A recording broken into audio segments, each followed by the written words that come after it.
کیا آپ جانتے ہیں کہ کوہ طور، طور سینا یا جبل موسیٰ کہاں واقع ہے اور اس پہاڑ کی کیا فضیلت ہے؟ یہودی شادی کی پہلی رات کمبل اوڑھ کر کوہ طور پر کیوں گزارتے ہیں اور وہاں جا کر کیا کرتے ہیں، اور مسلمانوں اور عیسائیوں کا کوہ طور کے حوالے سے کیا عقیدہ ہے؟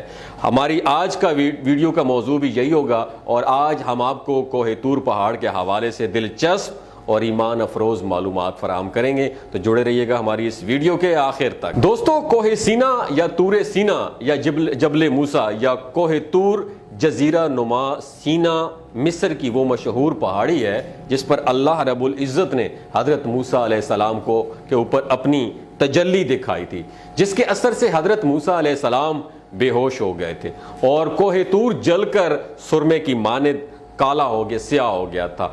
طور وہ پہاڑ ہے جس پر اللہ رب العزت نے حضرت موسیٰ علیہ السلام سے کلام فرمایا، اور اس کے متعلق بہت سارے اقوال مشہور ہیں۔ یہ ایک بلند ترین پہاڑ ہے دوستو، جو مصر سے مدین یا مدین سے مصر جاتے ہوئے راستے میں پڑتا ہے۔ اس پہاڑ کی ایک چوٹی کا نام طور ہے، اور اس پہاڑ کے دامن میں وادی کا نام طوا ہے، جسے قرآن مجید میں وادی مقدس اور بقات المبارک کا نام بھی کہا گیا ہے۔ اسی مقام پر اللہ کے پیغمبر جناب حضرت موسیٰ علیہ السلام کو نبوت عطا کی گئی تھی، اور 2 دفعہ اللہ رب العزت سے ہم کلامی کا شرف حاصل ہوا ہے۔ سعید بن منصور نے ابو حبیب الحارث بن محمد سے روایت کیا ہے کہ 4 پہاڑ اللہ رب العزت کے نزدیک مقدس ہیں: طور سیتا، طور سینا، طور تینا اور طور تیما۔ اور اللہ رب العزت نے قرآن مجید فرقان حمید میں ارشاد فرمایا ہے، قسم ہے انجیر کی اور زیتون کی اور طور سینا کی اور اس امن والے شہر کی۔ طور سیتا بیت المقدس ہے، یاد رکھیے گا۔ طور سینا طور پہاڑ ہے اور طور تینا دمشق ہے۔ طور تیما مکہ مکرمہ ہے۔ دوستو، تفصیل در منصور میں یہ تفصیلات درج ہیں، موجود ہیں کہ حضرت موسیٰ علیہ السلام نے جب 30 روزے پورے کیے تو انہوں نے اپنی قوم بنی اسرائیل سے کہا کہ میرے اللہ نے، میرے رب نے مجھے مقدس کتاب عطا کرنی ہے تاکہ میں تمہیں شریعت سکھاؤں اور تم ہدایت پانے والوں میں سے ہو جاؤ۔ کسی روایت میں 40 اور کسی میں 70 افراد لے کر حضرت موسیٰ علیہ السلام جب کوہ سینا پر پہنچے، حکم الہی کے منتظر تھے کہ درخت سے پتا توڑ کر چبانے لگے۔ پروردگار عالم کی طرف سے حکم ہوا کہ اے موسیٰ، تمہیں روزہ رکھنے کا حکم تھا، تم نے روزہ کیوں توڑا؟ حضرت موسیٰ علیہ السلام نے التجا کی، اے میرے اللہ، میرے پروردگار، آج 30واں روزہ ہے جس کی وجہ سے میرے منہ سے بو آ رہی تھی۔ تیری پاکی اور ملاقات کی وجہ سے میں نے درخت سے پتا لے کر چبایا تاکہ منہ کی بدبو جو ہے نا، بو، وہ زاحل ہو جائے۔ تب بارگاہ الہی سے مسواک کا حکم ہوا، اور اللہ رب العزت نے ارشاد فرمایا کہ روزہ دار کے منہ سے نکلنے والی بو میرے لیے مشک اور عنبر جیسی خوشبوؤں سے بھی بڑھ کر ہے۔ اللہ رب العزت نے حکم دیا کہ اے موسیٰ، اب 10 روزے اور رکھنے کا تجھے حکم ہے۔ قوم والے کہنے لگے کہ اے موسیٰ، جب تک ہم رب کو دیکھیں گے نہیں، ہم یقین نہیں کریں گے۔ پھر ایک بجلی ان پر گری اور وہ سب کے سب مر گئے۔ تب حضرت موسیٰ علیہ السلام نے دعا کی کہ اے پروردگار عالم، ان کو زندہ کرتا کہ میں اپنی قوم کو جواب دے سکوں، یہ نہ ہو کہ میری قوم سمجھے کہ میں نے خود ان کو ہلاک کیا ہے۔ اللہ رب العزت کے حکم سے وہ دوبارہ زندہ ہوئے، اور پھر حضرت موسیٰ علیہ السلام نے 40 روزے مکمل یعنی پورے کیے اور اپنی قوم کے لوگوں کو لے کر دوبارہ کوہ سینا پر حاضر ہوئے۔ دوستو، ملاقات اور دیدار الہی کے شوق میں حضرت موسیٰ علیہ السلام اپنی قوم کو پیچھے چھوڑ کر کوہ طور کے پہاڑ کے اوپر گئے اور اللہ رب العزت سے ہم کلام ہوئے۔ کیسا شوق دیدار تھا کہ اپنی قوم کو پیچھے چھوڑا اور خود آگے گئے تاکہ دیدار ہو۔ سب سے پہلے ہو تو دیدار مجھے ہو، میں ہی دیکھوں اس دنیا میں سب سے پہلے اپنے محبوب کو، مجھ سے پہلے کسی کی بھی نظر میرے محبوب پر نہ پڑے۔ میرے محبوب پر کیا خوب محبت تھی، اس بات کو قرآن مجید فرقان حمید نے سورۃ طٰہٰ میں ایسا بیان کیا کہ موسیٰ، کیوں جلدی کی تم نے اپنی قوم سے؟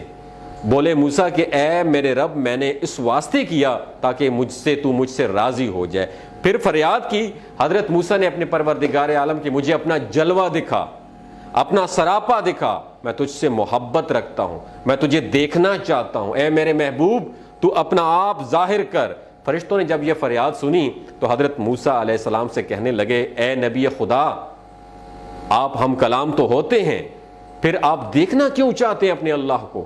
روایت میں آتا ہے کہ حضرت موسیٰ علیہ السلام نے دیکھا کہ ان جیسے اونی کپڑے پہنے ہوئے اور ہاتھوں میں عصا پکڑے ہوئے 70,000 لوگ انہیں دکھائی دیے۔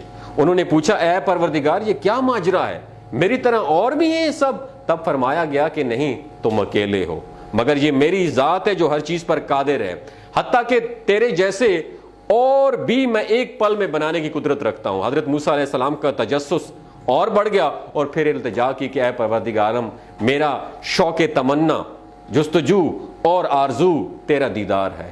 سورۃ اعراف میں اس واقعے کا ذکر ہے کہ حضرت موسیٰ علیہ السلام نے اپنی خواہش کا اظہار کیا تو پروردگار عالم نے فرمایا کہ اے موسیٰ اس دنیا میں تو مجھے ہرگز نہیں دیکھ سکے گا، تو اپنی نظر سامنے پہاڑ کی طرف کر، اگر تو اپنی جگہ قائم رہا تو پھر تو مجھے دیکھ سکے گا۔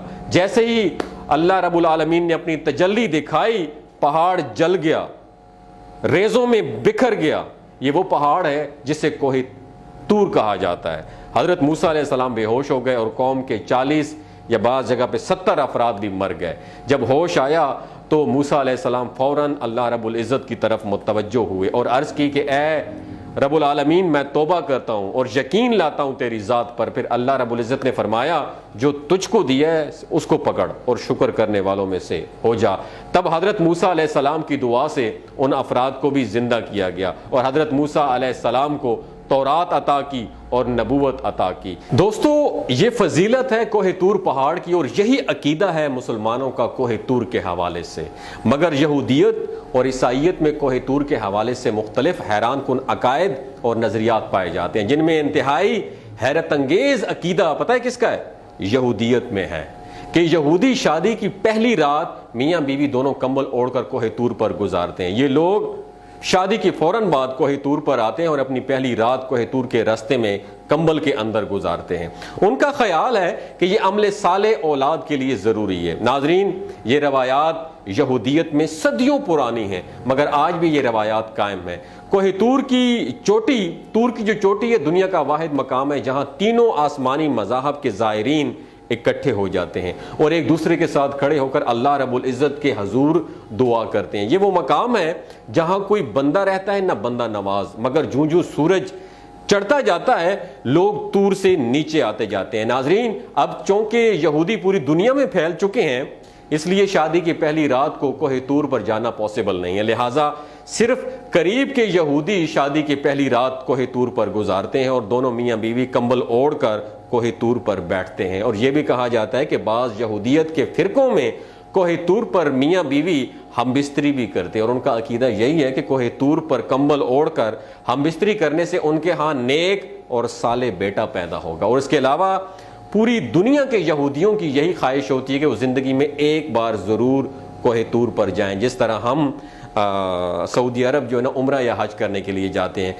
کوہ طور تینوں مذاہب میں انتہائی بابرکت پہاڑ ہے اور یہ صرف کوہ طور کی برکت ہے کہ چند لمحوں کے لیے تینوں مذاہب کے درمیان موجود دیواریں گر جاتی ہیں اور اللہ کے بندے صرف اللہ کے بندے بن جاتے ہیں۔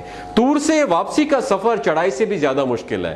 زائرین کھلی آنکھوں سے خطرناک سیڑھیاں اور ہولناک ترین گھاٹیاں دیکھتے ہیں اور ایک ایک بار رک کر یہ سوچتے ہیں کہ کیا کل رات ہم اس مقام سے بھی گزرے تھے، اور یہ سوچ کر ان کی روح تک کانپ جاتی ہیں۔ یوں کوہ طور پر گھاس کا تنکا تک نہیں ہے، کوئی پرندہ اور کوئی جانور بھی نہیں اور پانی کا کوئی چشمہ بھی نہیں ہے، تب بھی لوگ وہاں پہ جاتے ہیں اور بہت کچھ زندگی میں ان کو سیکھنے کا موقع ملتا ہے۔ آپ نے اس ویڈیو سے کیا سیکھا؟ نیچے کمنٹ سیکشن میں اپنا ایکسپیرینس ضرور شیئر کیجیے گا۔ اپنا اور اپنے ساتھ جڑے رشتوں کا خیال رکھیے گا۔ اللہ حافظ۔